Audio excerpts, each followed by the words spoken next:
ஏன்னா அப்பா ரொம்ப ஸ்ட்ரிக்டா இருக்காருல்ல. திண்டுக்கல் சீனிவாசன் எந்திரிச்சு பேசுறப்ப ரொம்ப ஸ்ட்ரிக்டா பேசிட்டே இருந்தாரு.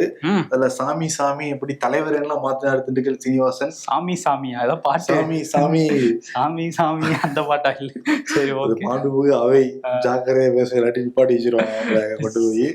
சரி ஓகே. சாமி சாமி தலைவர்னு பதறிட்டாரு. சும்மாவே திண்டுக்கல் சீனிவாசன் வந்து பதறுவாரு, பயங்கரவா ஆப்பி விளையாடுவாரு. இப்ப வந்து ஒரு கேள்வி எல்லாம் கேட்டு உட்கார்ந்து. ஆமா, அன்னைக்கு சட்டமன்ற வளாகத்துல நாங்கெல்லாம் கூட்டணின்னு பாமகவோட சேர்ந்து பேசிட்டு போனாரு. அப்புறம் நான் பேசவே இல்லை, சொல்லவே இல்லை, அப்படிலாம் சொல்லிடாதீங்க, போட்டுறாதீங்க அப்படின்னு வந்து சொல்லிட்டு இருந்தாரு.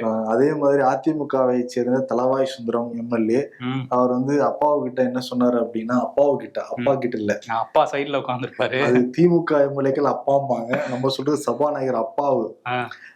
தென் மாவட்டங்கள்ல இருந்து கிடைச்ச ஒரு சிறந்த ஆசிரியர் நீங்க, தொலைக்காட்சி விவாதங்களை ரொம்ப சிறப்பா பேசுவீங்கன்னா பாராட்டு தெரிவிச்சிருந்தாரு.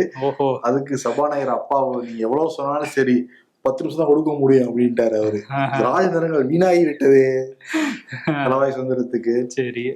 இன்னொன்னு என்னன்னா, வேல்முருகன் முன்னாடியே சட்டமன்றத்துல பேச ஆரம்பிக்கிறப்ப வேல்முருகன் சபாநாயகர் முதலமைச்சர் ஒரு மனசாமை ஏற்பட்டு வேல்முருகன் சட்டமன்றத்துக்கு வெளியே வந்து பேசிக்கிட்டு இருந்தாரு.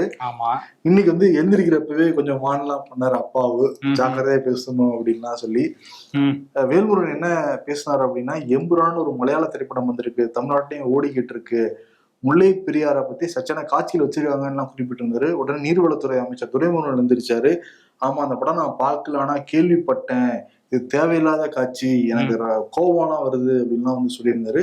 உடனே முதலமைச்சர் மு.க. ஸ்டாலின் அந்த காட்சியெல்லாம் தணிக்கை செய்யப்படல, இருந்தாலும் தமிழ்நாட்டுல இப்ப அந்த படம் ஓடிக்கிட்டு இருக்கு, அந்த காட்சியில நீக்கப்பட்டுருச்சு அப்படிங்கறத அவர் சொல்லியிருந்தார் முதலமைச்சர். படம் பார்த்துட்டு ரிவ்யூ எல்லாம் பண்ணி கட்டலாம் பண்ண சொல்லியிருக்காரு போல இருக்கு. ஓ அப்படியே அந்த சீனையும் கட் பண்ணிட்டாங்களா? ஏதோ 24 கட்ஸ்னாங்க. சரி ஓகே.